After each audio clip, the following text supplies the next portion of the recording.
Gentlemen, let's talk a little bit about the stretch run coming up. There's about 13 games left in the regular season. The Swamp Dogs right now 8-7, heading down that home stretch of the CPL South towards the end of the second half of the season. So, Greg, I'll start with you. What are your thoughts overall about this team heading down the stretch? What do you guys need to take care of, and what is, I guess, sort of your ultimate focus and goal coming down this stretch? We actually need to be healthy. We've had a lot of guys, leaving or banged up. And, in order to make a good run, especially at the end of a season, you got to have everybody. And so in that case, everybody's got to be healthy. Everybody's got to be mentally prepared. And I think if we go out and we do that, then we should be fine. How about for you, Michael? What are sort of those keys to success for a good way down the stretch run? I got to completely agree with that. And also, Coach always stresses beat the game, minimize the errors, mistakes. I think we'll be fine. Same thing, Austin? Do they maybe take down the errors a little bit and then also stay healthy? Do you have any other maybe keys to success for you guys? Nah, I agree with all that. I think we just persevere all these injuries and we'll be fine. One thing that I like to ask the players here on the show is sort of have them dissect their own game, ways that they feel really comfortable so far and maybe things that they want to work on. So, Michael, I'll start with you. What's one area that you felt like you've had a lot of success with so far this year, maybe one area that you want to improve on towards that stretch run? I think I've had a lot of success in stealing bases and my defense. My hitting, my offense can definitely improve. What about for you, Spray? Definitely fielding. I think if I do field, if I start picking it up fielding-wise, I think I'd help out the team a lot. I think hitting's starting to come around a little bit, so definitely fielding. How about for you, Greg? What is that one area that you're hoping to improve on and one area that you feel like you've had a lot of success with so far to this point? I've really done a good job of getting ahead of hitters during the season, but a lot of times I'm going to deep ball counts, trying to nitpick, trying to get the guy instead of, trying to let him get himself out. I'm trying to get him out, myself and trying to get a strikeout, and I think that's really, starting to be a problem with me. Let me stay with you for a second on the pitching side. You picked up your first save last week. You've been coming out of the bullpen, throwing a lot of gas from the out of the pen. Have you always been a bullpen guy? Did you start back at Wright State? What's that transition been like for you here in the CPL? I went to Wright State as a starter, and then I chose later on that I'd rather be a bullpen guy. I think it's more fun. You get to pitch in a lot more games. You don't have to wait a week for a start. So yeah, I come out the pen at Wright State. I do pretty much the same job at Wright State as what I do here. Okay. And Michael, you're a guy that's come out and started a lot of games over in center field, starting that leadoff spot. And ever since you moved to that number 2 hole, it almost seems like you've been a little bit more comfortable at the plate. The batting average has gone up. You found yourself on base a lot more. Is there a mental change between that leadoff spot and the number 2 hole for you? I don't know. Really, it's the same. It's the same spot after past the first inning. That's the only difference, And right. That's how it was in college. I started off leadoff, moved to number 2. So, And Spree, you talked about how your hitting's been coming around lately, average all the way up over 100 points actually in the last couple of weeks. Has there been a difference of philosophy for you at the plate over the last few weeks that's allowed you to have some more success? I guess I've just been relaxed more. Hadn't been thinking much, just going up to the plate and just swinging it, I guess. We've talked to some of the players about the transition between the aluminum bats and the metal bats. I want to get the hitter's perspective before I get the pitcher's perspective. Going up there with a wooden bat, what was that transition like for you? How did you ultimately become accustomed to using the wooden bats in this league? I'll start with either one of you. I came in this season, never used a wood bat before. I've swung it a few times during practice and all, but swinging a wood bat is totally different. Like in a game, you can't really get that many cheap hits as you can with an aluminum. So the weight difference is a little bit. Other than that, I think it's about the same thing. The pop a lot. Right. So was it a big transition for you too, Michael? I've used wooden bats every summer since I was like a sophomore in high school. Really? But it is a big transition, like from going from all school ball using metal, and they're just less forgiving. If you don't hit it right, it either breaks or it hurts your hand. Right. So.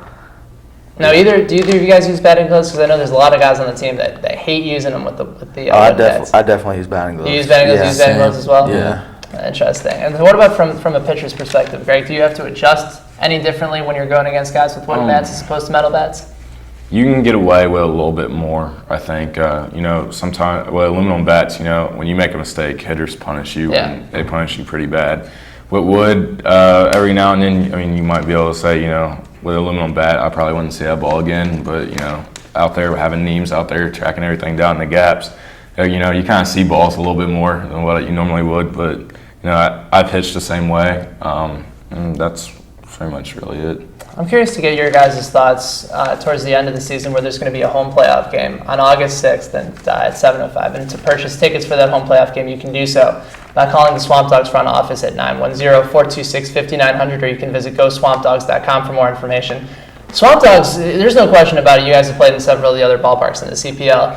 Swamp Dogs above and beyond when it comes to attendance. They've led the league all throughout the year. So talk a little bit about what that home playoff game is going to be like for you guys. It's going to be a one-game playoff, hopefully more to come, and playing in front of great crowds, record-setting crowds here this summer. Greg, I'll start with you.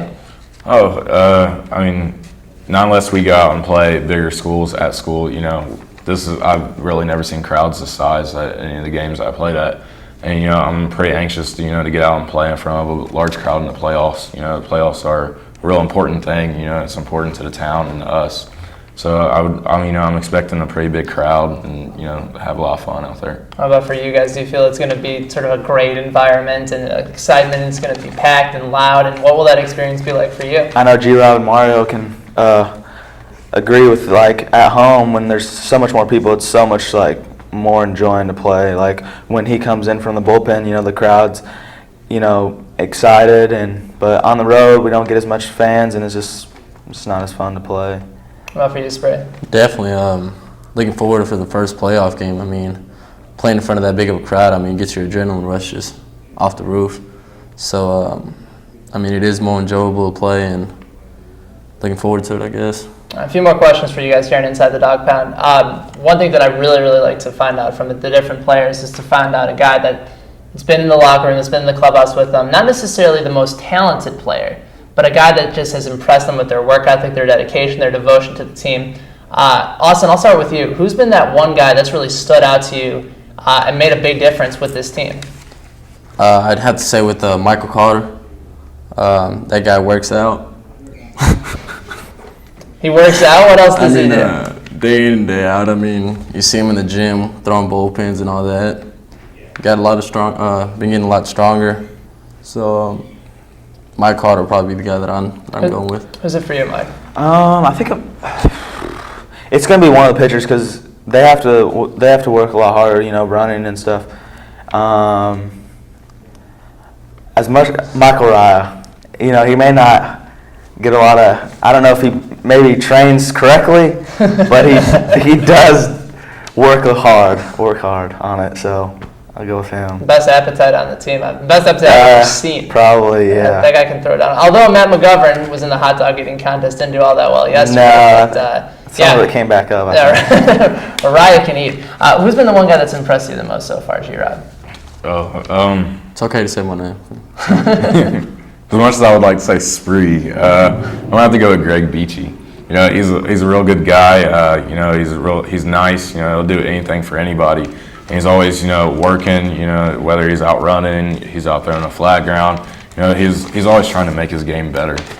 So we got Beachy. We got I'm blanking out on the two guys that you said before. Michael Raya, Carter, and Cotter. Three great guys on the Swamp Dogs, and perhaps you'll have a chance to meet them next week on Inside the Dog Pound. I want to thank Greg Robinson, Michael Niemann, Austin Lasprilla. I appreciate you guys coming on and joining us today. We will be back with Dave Flanary, the city executive for Fayetteville operations with New Century Bank. When we come back, don't go anywhere, folks. It's Inside the Dog Pound right here on Time Warner Cable. Who let the dogs out? Who let the dogs out? Who let the dogs out? Who let the dogs? Welcome back, everybody. It's Inside the Dog Pound here on Time Warner Cable. We are glad to be joined by a very special guest here today. David Flanary is the city executive for Fayetteville operations for New Century Bank. And David, it's a pleasure to have you on the program. Thanks so much for joining us today. I'm glad to be here, Ben. How are you? I'm good. Very good. Wonderful. Well, obviously, We're proud to have you on as a great sponsor with New Century Bank for the Swamp Dogs. And tell us a little bit about yourself and how you ultimately ended up at New Century Bank. Well, I am actually a Fayetteville native. Went to Pine Forest